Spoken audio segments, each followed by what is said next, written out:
Have you perhaps, like me, been frustrated about your laptop or PC not offering the right or too few ports? The device I'll be testing today could provide a decent solution for such scenarios. This is about a USB-C docking station. These usually promise several video outputs for monitors, a good number of USB ports, but also SD card readers and LAN ports. But do such devices actually work at all, or is it all cheeky marketing? As a matter of fact, I will tell you right away, it does work, but only under the right conditions. What those conditions are, you'll find out in this video.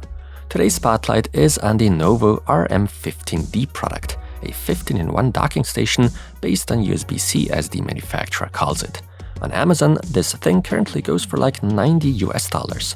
While it is not exactly the most affordable option out there, it offers a lot of ports and really good build quality. You could even make use of certain promo codes or coupons more often than not. How well do all the ports on here work? Are there any failures or drops in speed?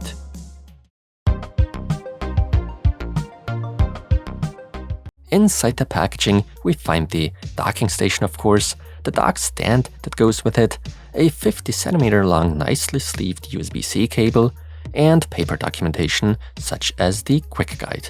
The RM15D docking station is designed to be placed vertically in the stand. This means the device saves quite a bit of space.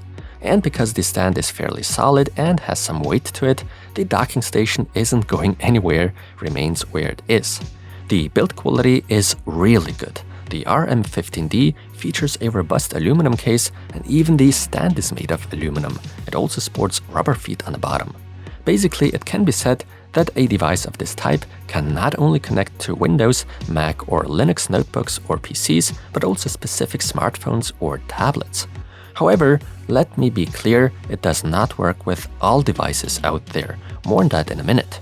Once we hook the docking station up to our host device, such as our notebook or PC for that matter, the LED strip at the top lights up nicely in orange.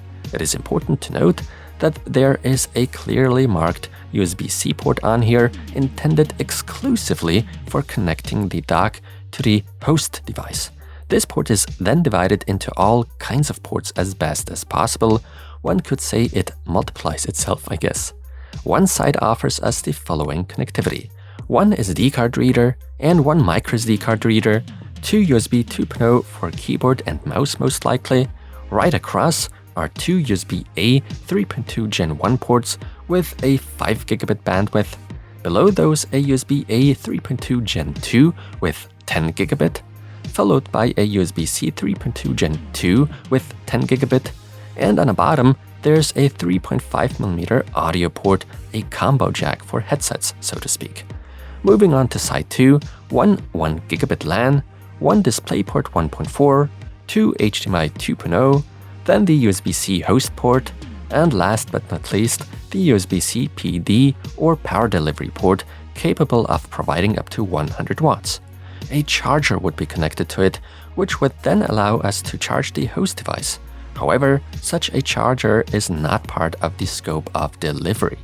Coming back to the video outputs, I'd like to emphasize that it would theoretically be possible to connect up to 3 monitors with such a docking station. At best, you'd even have a total of 4 usable screens on your desk if you include the already hooked up existing monitor. 4K UHD and a maximum of 60 Hz are possible via HDMI, but with 3 connected displays, only a refresh rate of 30 Hz is achievable. You can get more out of that via DisplayPort.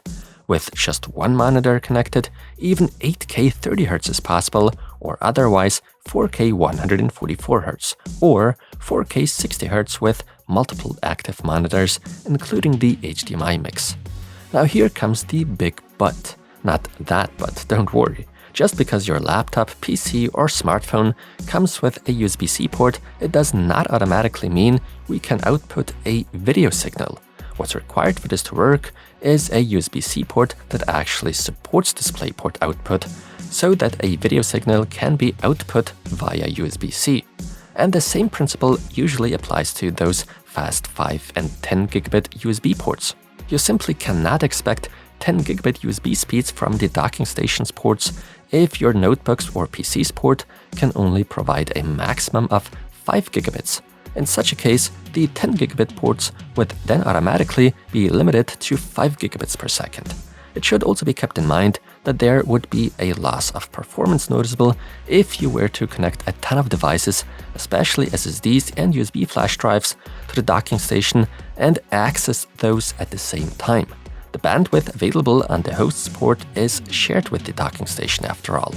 Now enough of the boring theory, let's go ahead and perform some practical tests to determine whether all ports work, what speeds are offered by each one, and whether there are dropouts or general instability in devices connected to the docking station. SD and microSD card readers. This is where my SD card becomes the limiting factor, the bottleneck holding us back. At least I'm getting the expected read and write speeds with it. There seems to be no difference in speeds between the SD and microSD slots. USB 2.0 ports. These are only intended for keyboards, mice, and other devices of this type, so my speed tests produced very much expected results with an SSD connected. USB 3.2 Gen 1 Type A ports. A fast M.2 NVMe SSD was hooked up here, but it is limited to run at just under 500 megabytes per second due to the 5 gigabit bandwidth limitation. The values are roughly what you'd come to expect from 5 gigabits. USB 3.2 Gen 2 Type A port. That one enables us to achieve much faster transfer rates. With that specific NVMe SSD connected to it, we'd expect around 3,200 to 3,600 megabits per second internally via the M.2 slot of the PC.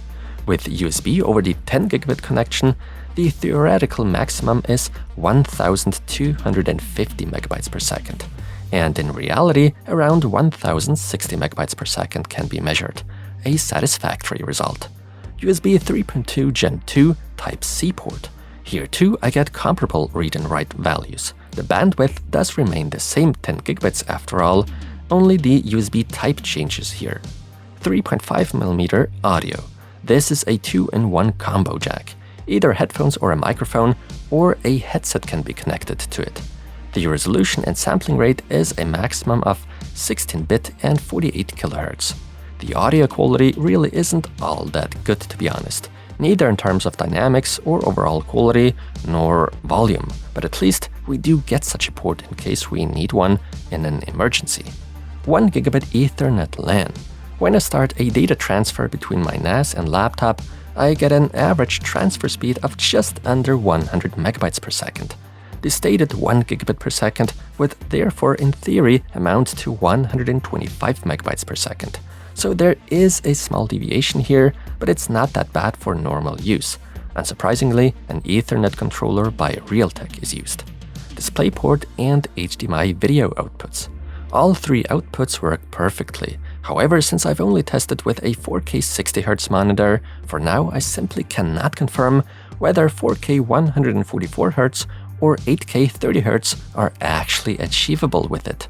The image quality is great, no worse than a native connection, which makes sense since it's effectively DisplayPort an extension of the USB Type-C connection.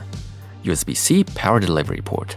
I actually could not check or test this because I don't own a 100-watt charger. But let's be honest, since everything else worked well so far, it's highly likely the charging feature would work as well, just like it's supposed to. Conclusion.